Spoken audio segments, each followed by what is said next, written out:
right. Hell of a good, hell of a.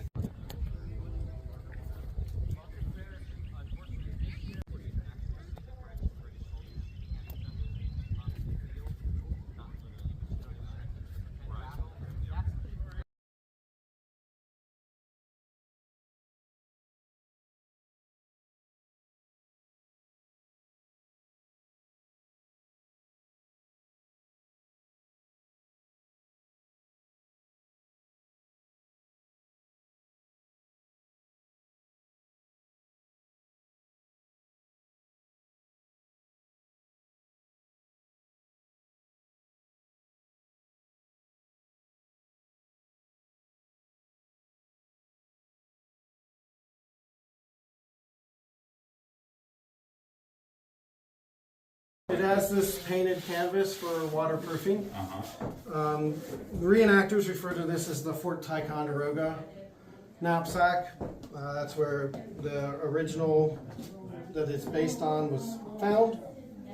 It was a pretty common knapsack in the Revolution, but it opens like this. You have a bag here, so you can put your shirt, socks, that sort of thing, and then I roll up my blanket. And there's another bag here. So what I do is I put my clean stuff on one side and my dirty stuff on the other side. Did you see the little tiny eyeglasses? This goes right there. So you're carrying your.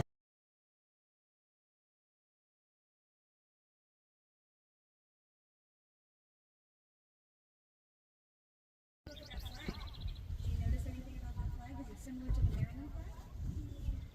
It's similar to the Maryland flag.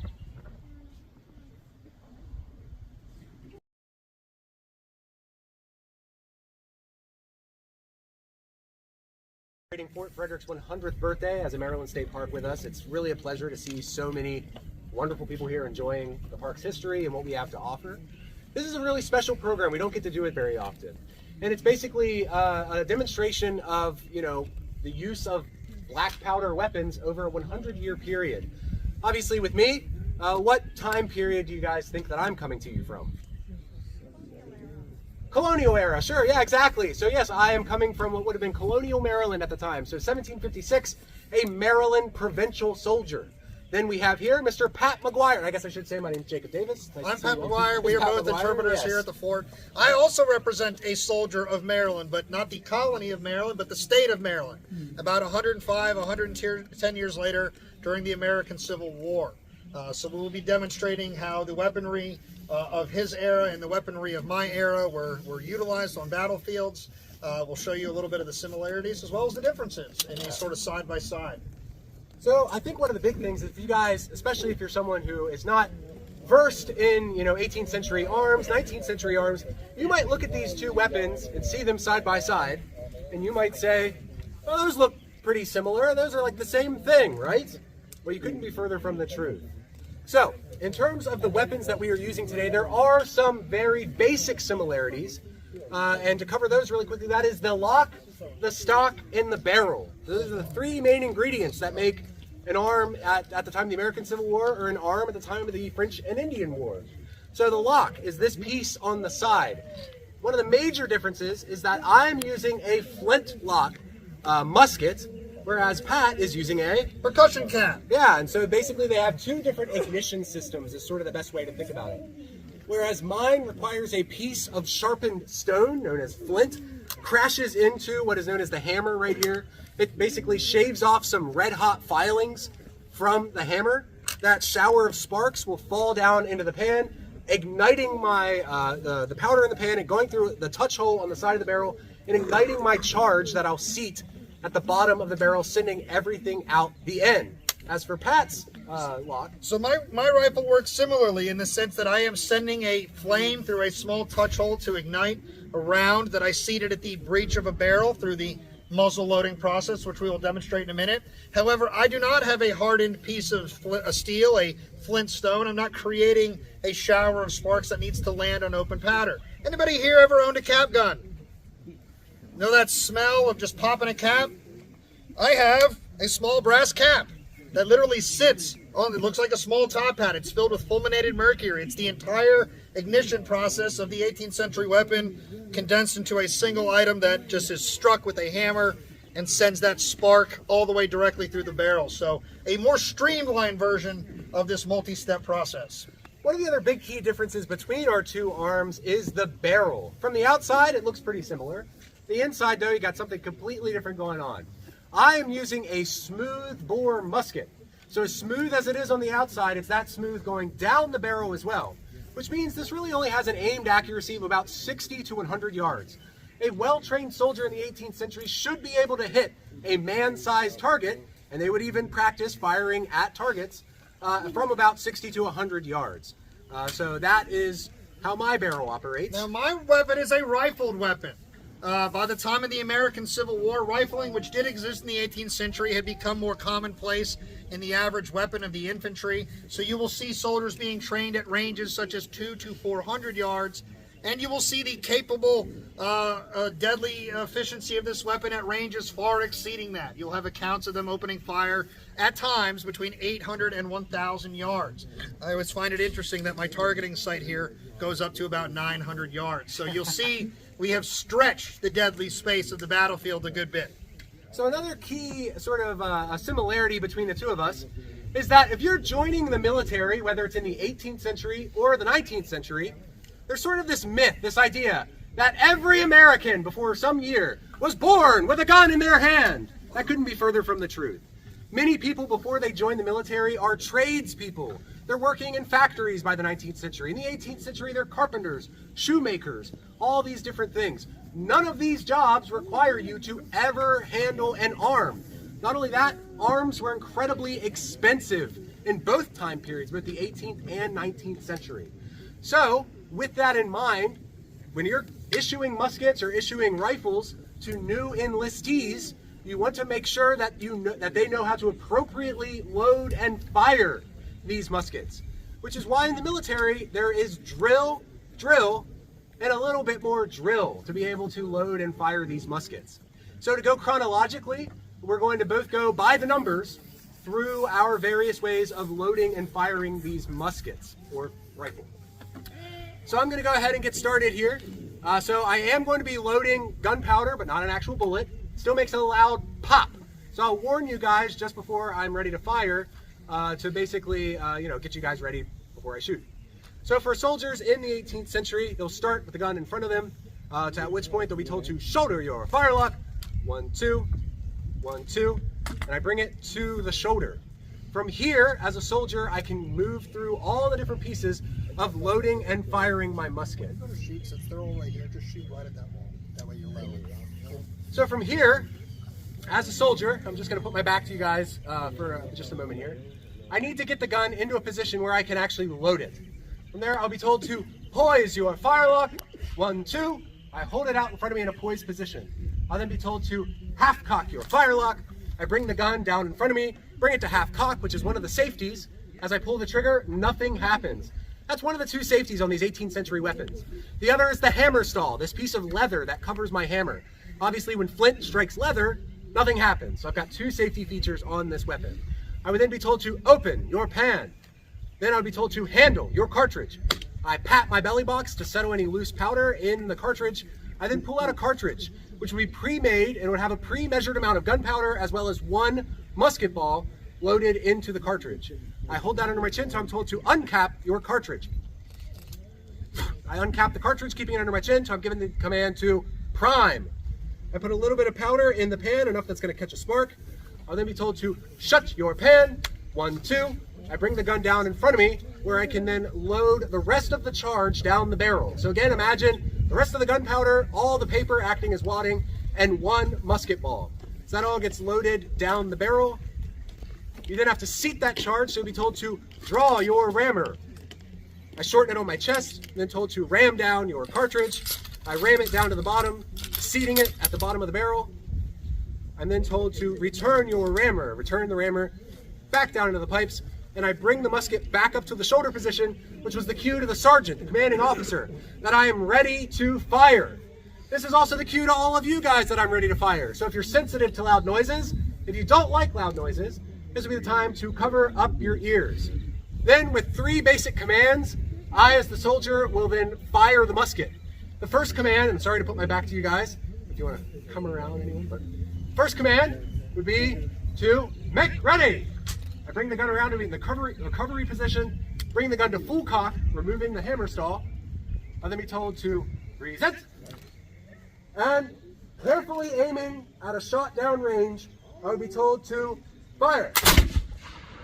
I then immediately bring the musket right back to the position that I can then load and fire it again. Now I'm going to turn it over to my 19th century counterpart. So you will see a very similar loading and firing process, a step-by-step by the numbers, a cartridge similarly packaged. It is a paper cartridge with a predetermined amount of powder, a mini ball named for Claude Meunier, so a little bit different than the round ball being fired in the 18th century, but it is similarly a step-by-step process. So soldiers would come to the shoulder, actually I'm in the wrong century, come to the shoulder, and then they would be given the commands, loading in the 9 times load, where you will see the soldier place the weapon between their feet, slightly angled away from them, because we do not in any century, now or historically, want anything discharging directly up in our face. Similarly, you will see them smack the cartridge box behind them. 2 things: it settles powder. It also lets everyone know when you have 50 to 100 people slapping that leather at once, it makes a loud sound. We know where we're at in the process. They will then be told to handle cartridge. They'll reach in and they will pull out a paper cartridge, very similar in style to the one that Ranger Davis behind us here just utilized. They will then be given the command to tear cartridge. They're going to tear that cartridge, keeping it poised just to the 45-degree angle of the barrel here for the command of charge cartridge. They are then going to pour that powder and the musket ball and the entire wadding down the barrel. I'm not going to put that down the barrel. I'll feel comfortable with that. Then they are going to be given the command of draw rammer. So you will have them whip it around and come to the very same sort of 45-degree angle. So you will note a lot of the similarities between the centuries. Ram cartridge. So we have taken some of the words of the command out, but more or less it is the same. We want to seat that round at the breech or the bottom of the barrel. Soldier will automatically begin the returning process of the rammer. Again, in a drill or training scenario, they are going to be waiting for the command return rammer. In both centuries, this is one of the most critical parts of the process. If you do not return your rammers, you have rendered your firearm useless as a firearm. It becomes a nice club, but I don't know about you, I don't want to be that close to you on a battlefield.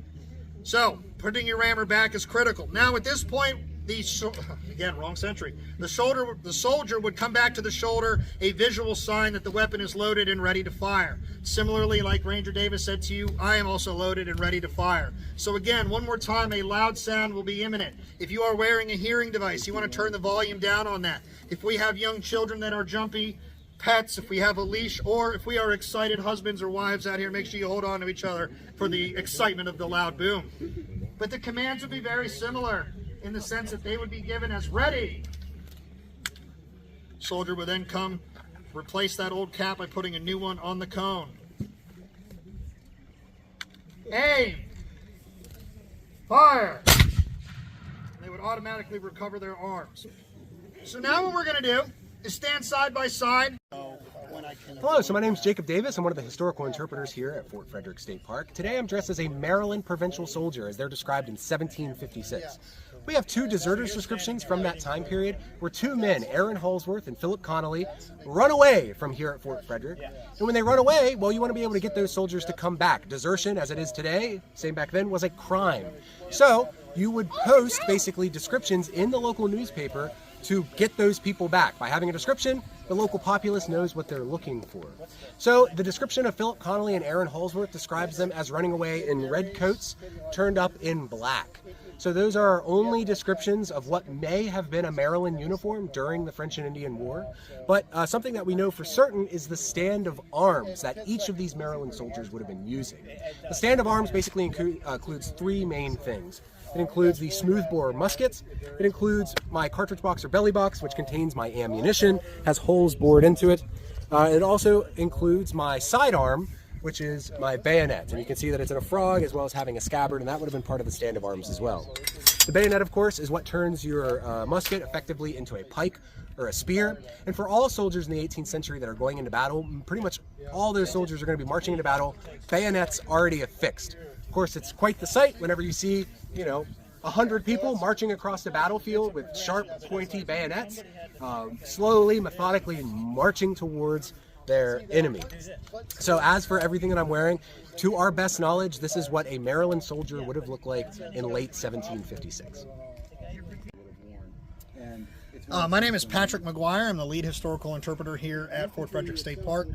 For the Fort Frederick 100th State Park anniversary, I am portraying a soldier of the state of Maryland, United States soldiers during the American Civil War. So this was the unit 1st Maryland Company H, who came here in early December 1861, excuse me, with the primary objective of securing the C&O Canal, keeping the Johnny Reb on the south side of the river, and making sure the B&O rail infrastructure, which is now on the Virginia bank of the river at this point, stays in relatively good shape. The soldiers here did engage in the only shooting in Fort Frederick's tactical history in terms of direct sight of an enemy, and the soldiers of Company H were equipped with weapons like the one I'll briefly talk to you about here. This is a pattern 1853 Enfield rifle musket. I just did a firing demonstration, so it is seeing some of the love of just having been discharged, but essentially this is a much more streamlined version of the flintlock firing systems you will have seen in the 18th century, which those weapons required a piece of flint stone to strike a hardened piece of metal, creating a shower of sparks that would land on an exposed small amount of powder, which would then go through a touch hole, igniting the round down the barrel. All of that is condensed into essentially this small cap right here.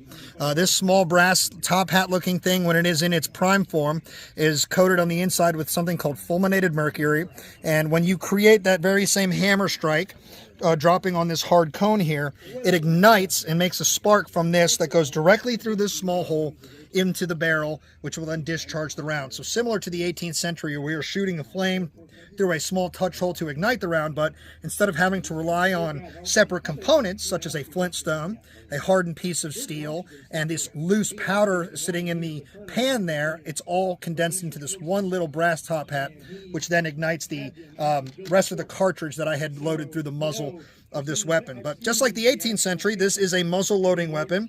So when you went through the loading and firing process, you would use a predetermined paper cartridge, which had a set amount of powder in it, a mini ball named after Claude Minier. So in the rifled era, we have, for the most part, moved past the round ball ammunition of the 18th century, though the Civil War is famous, especially in its earlier months, where you see a lot of older firearms. You do see flintlock weapons in the battle at Manassas and things like that. So you will see round ball, but by the time of the mid-war, you will really see the mini ball as one of the primary ammunition. So you would load all of that, the tearing of the cartridge, the pouring of the powder, the thumbing down of the ball, the drawing of the rammer and ramming it. You'd see all those same actions between the centuries, but it's really in the firing ignition system where the differences are found, and the fact that my weapon is rifled. Looking down the barrel, you will see lands and grooves, which will help with the overall accuracy at much greater ranges than our 18th century counterparts.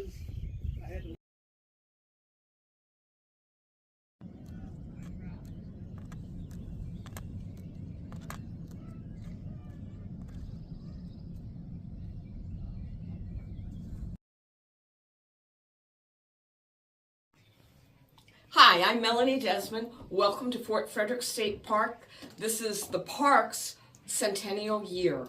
I am portraying a local settler who has taken shelter within the park, within the fort, during the violence from the French and Indian War, the Pontiac uprising, when the Ottawa chief Pontiac, the natives were not treated very well by the Treaty of Paris.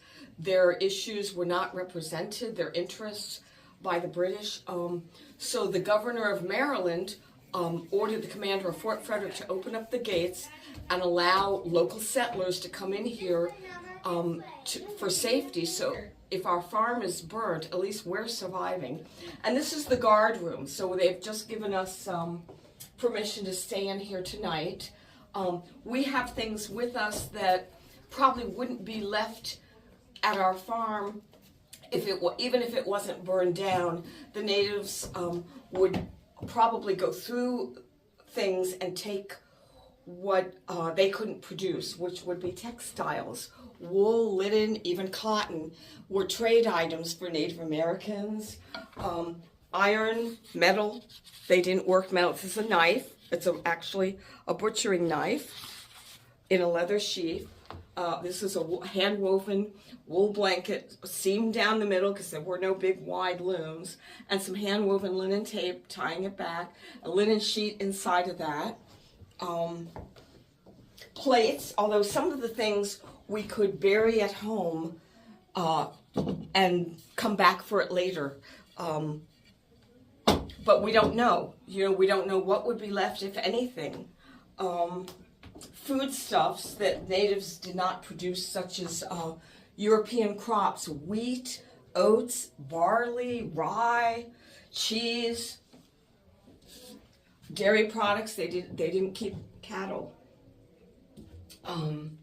Whiskey. Natives didn't produce whiskey. Here on the frontier, you had a lot of grain crops, and you get a better return on your investment if you distill your crops into alcohol. That commands a higher price in the port of Baltimore and East Lancaster, Philadelphia, places like that. And I could bring sewing to do. Another thing we have with us is most of our clothing. Because this is a tape loom for anywhere you might need a drawstring, but you don't. You want something that's more substantial than a string. So you would make a little tape. My apron is tied with a tape. These are woven. It's something that the family could do, kids could do, moms could do. Men didn't usually, but anywhere you need a drawstring on a feed bag. For curtains with the little tabs, the tabs would be tape. Women's clothing didn't usually have buttons, so it tied or laced or pinned, like my gown is pinned closed. Usually to accommodate nursing, pregnancy, weight fluctuations, because your reproductive years are reproducing. It's like back in the colonial times. So gentlemen would have buttons. Soldiers would have buttons. Women didn't usually. It just isn't practical because with pregnancy you'd have to cut the buttons off and resew them to adjust it. And we have things with us, metal tools like the knife. I have a hatchet. Anything that I need for survival. Cast iron pot, which is a civilian item. And then the little kettle. This is a kettle. It's straight-sided. Soldiers were issued kettles to cook their rations in. This is a pot. It's for stewing meat or vegetables and could be a civilian item. Whereas that is decidedly not a civilian item, I don't think.